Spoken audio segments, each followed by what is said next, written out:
Hello and welcome to Take on Tech, your weekly window into the latest trends, breakthroughs, and disruptions shaping our digital world. From local breakthroughs in education to global AI leaps in cyber defense, we've got it all covered. And here's what's making tech headlines this week. We begin right here at home. 150 students in KBC County have graduated from our mobile solar-powered digital classroom program. The 4-week initiative, part of a broader drive reaching 9,000 learners across 36 counties since 2019, focused on basic computer skills, digital marketing, internet safety, and entrepreneurship.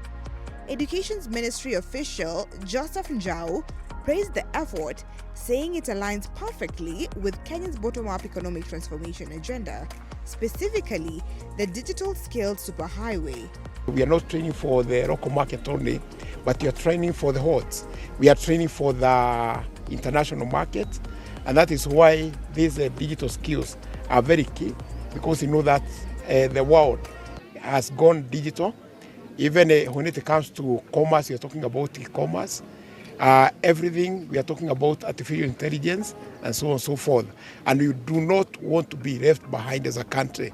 And that is why we as the government, we are going to do all that it takes to ensure that every Kenyan is going to be part and parcel of this digital superhighway, to ensure that we are going to participate positively in the e-commerce in the entire world, and also in research, in innovation, and in general development when it comes to the e-commerce. We appreciate that opportunity, and as you can see, we are right deep in the middle of KBC, just bordering Kilgoris. So that means that the training is actually really reaching the grassroots, and we want to encourage the team to do even more of those, because digital training, as I said, is very important. We can have our young people have opportunities for employment even via the digital market space, and also very importantly that they are being taught on online safety, which is something that has become very private right now in the community.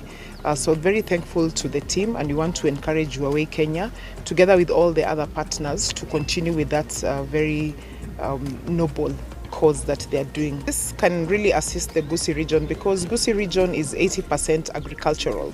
Most young people are not very prone to agriculture, but we also have a lot of our elders, our mothers, our parents doing agriculture. And the fact that they've been taught digital market, I think it's very powerful to connect the outside world to the KBC market, because we do have a lot of farm produce that most of the time we are only selling at the transition highway areas. But these young people can actually use this skill through the digital marketing space to connect these farmers directly to the demand that is out there. Like, for example, we have very good vegetables, which grows super well in the KBC region. And very many people want access to this. So why not have the young person connect with the elderly woman, and enable them to be able to sell this produce to the outside world, and also even them to earn a commission from it. The DJ truck we started from 2019, and so far we trained over 36 counties in Kenya, trained more than 9,000 students in Kenya.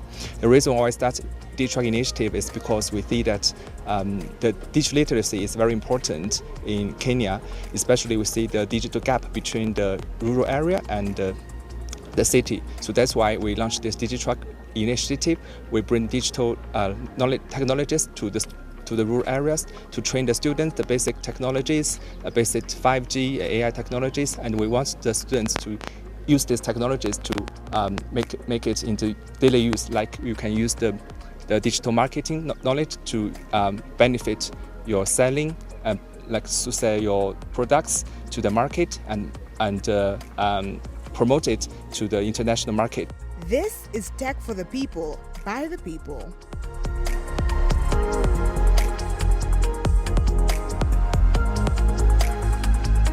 Still in Kenya, the Kenya Cardiac Society is urging cardiologists to embrace digital technologies to extend life-saving services to underserved areas. With cardiovascular diseases, Now responsible for 10% of deaths in the country, leaders in the health sector are calling for digital transformation in diagnosis and service delivery. It's a strong nudge to modernize medical care for a healthier, smarter Kenya. We're encouraging healthcare facilities to see how they can integrate these systems into their existing healthcare workflows so that it can be very easy to use. For example, management of hypertension, we've had various softwares that are now being used where patients can remotely be monitoring their blood pressure, feed it in an app, and a clinician sitting hundreds of kilometers away can actually monitor and see my patient is doing well, is well controlled or is not controlled, and just be able to give feedback to the patient. Same thing for management of chest pain, for example. Remote doctors in remote areas can be able to do things like ECG and be able to transmit them to doctors in the tertiary hospitals who have the knowledge to interpret and tell this patient is okay, you can take your time and treat them, or this is an emergency, you need to refer them immediately to advanced healthcare services. So technology is actually there, we are using it, and it's really helping a lot. Globally, tech giants and innovators are making big moves. From AI voice tech to offline messaging apps and record-breaking internet speeds. Let's take a quick spin around the globe.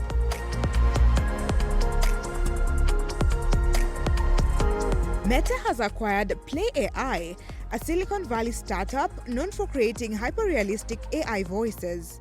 If you love tech, get ready to meet your new best friend. Meta's latest AI app is here to change the game.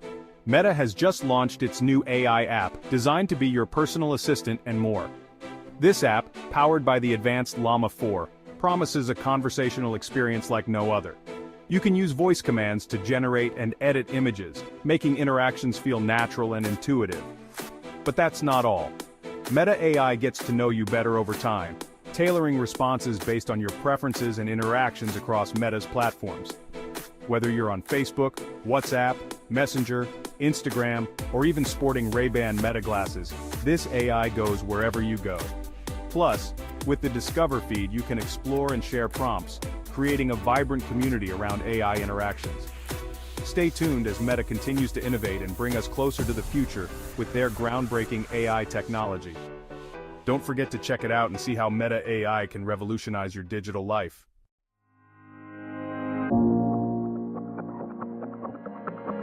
Cybersecurity experts have uncovered a new wave of malware attacks that exploit the DNS system.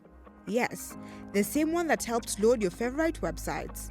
Hackers are using DNS TXT records to sneak in malware under the radar, bypassing traditional antivirus systems. Experts warn organizations must monitor DNS traffic closely and rethink digital defenses as cybercriminals become more creative. Imagine texting without the internet.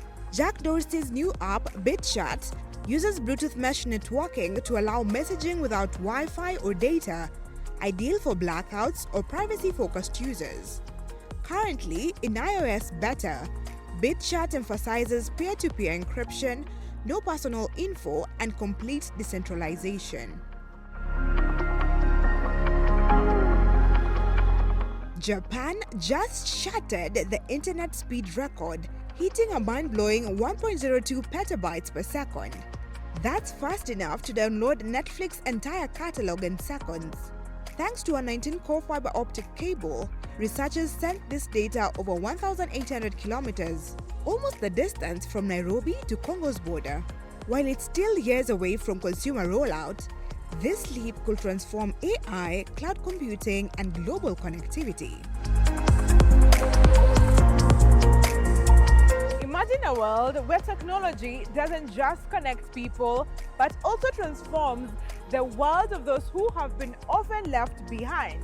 At the heart of this mission is Enabled, an assistive innovation by Samson Moturi, which is designed to transform the way the visually impaired interact with the world around them.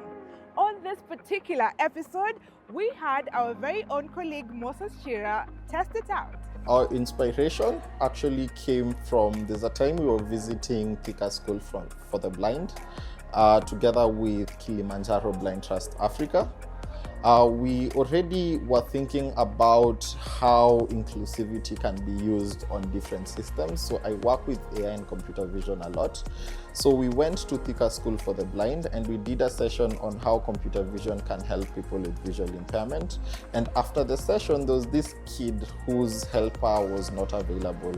And basically what they were doing is they had a very hard time navigating the environment. So they were just going around in circles, not knowing where to go.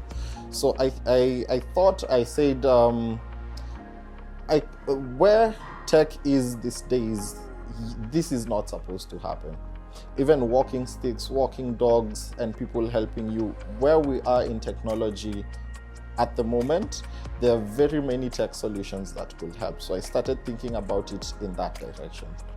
Think of it as smart glasses powered by AI.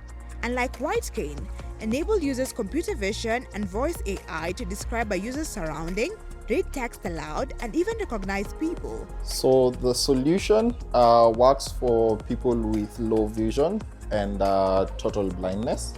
So basically, interaction with the system, they're AI-powered smart glasses, so they have speakers and microphones. So you talk to it and it talks back. So basically, they have speakers on the glasses. So I'm like, what am I holding? And then it has a camera, gets a snapshot of the environment and tells you you're holding a bottle. Is wearing a black hoodie. He has a small black device attached to his hoodie near his neck. It integrates with Google Maps for navigation, helping users move independently and confidently.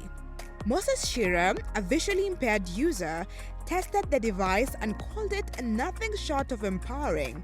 With upgrades underway, including better object recognition and voice interface, Enabled is on track to define independence for thousands.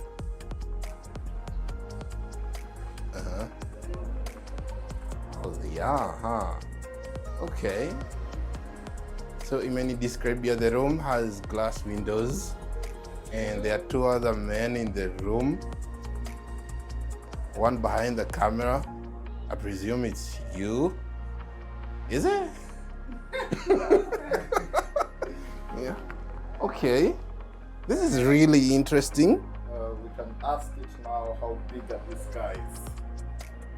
All right. How big are these guys?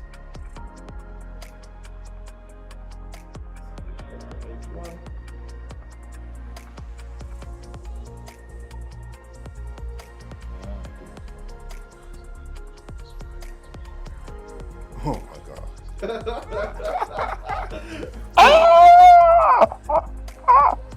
Yeah. I didn't even. Guys in are described to be very big. What? Ah! What is the description? It says the guys in the image are described as being very big. Very Which implies big. they're likely adults or have a significant build. Oh wow. Yokozuna. We do have competitors. One of them is in Kenya, and the other, our main competitor, is Meta AI glasses. They're also doing AI-powered glasses, but they're not necessarily venturing into people living with visual impairment completely. And then the Kenyan competitor is HopeTech, but they're building a different solution, same space but different. So with HopeTech, whenever you're about to hit an obstacle, there's haptic feedback, so it vibrates in the direction the obstacle is. But the reason why I will say our solution has a value proposition, has an advantage of our competitors, is that first of all, it's an all-in-one solution. So it does everything, makes the person living with visual impairment, the user, totally independent. They don't need anything else to operate. And also, we're working for the Kenyan market. So a lot of things have been trained, a lot of data has been trained in the West, and a lot of those things don't work. So for example, I could give an example. Our biggest challenge that we got in helping people living with visual impairment with our glasses is that the voice models that are trained in the West don't necessarily get accents, Kenyan accents. So if someone is speaking Luya or Luo and they're speaking in English, it's different. The accent makes the English different. So what we are building is a Kenyan fast solution, and then we'll move to the African market, which our competitors don't have. Is it already operational, or are you still building it? We're currently at, we just finished our prototyping stage, and we're currently doing user testing. So we're getting different people living with visual impairment to test our solution and tell us whether it's good, if it's something that can work for them, because we at Enable believe in user-centric design.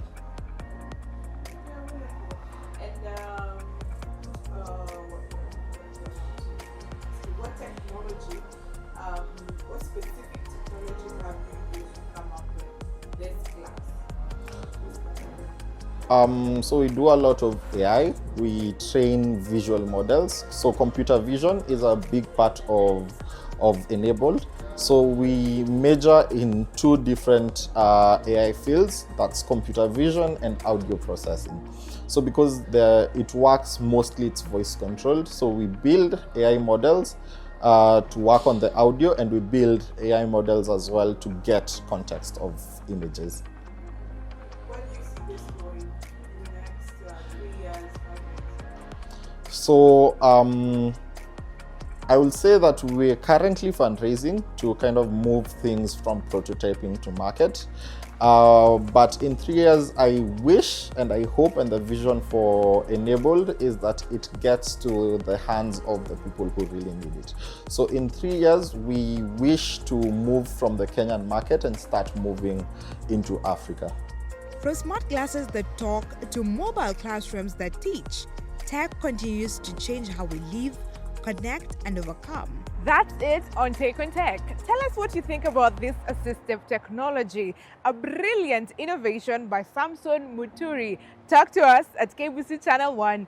The hashtag is Take on Tech. My name is Stephanie Ayata. I will meet you next week, same time, same place. Remember, tech starts here.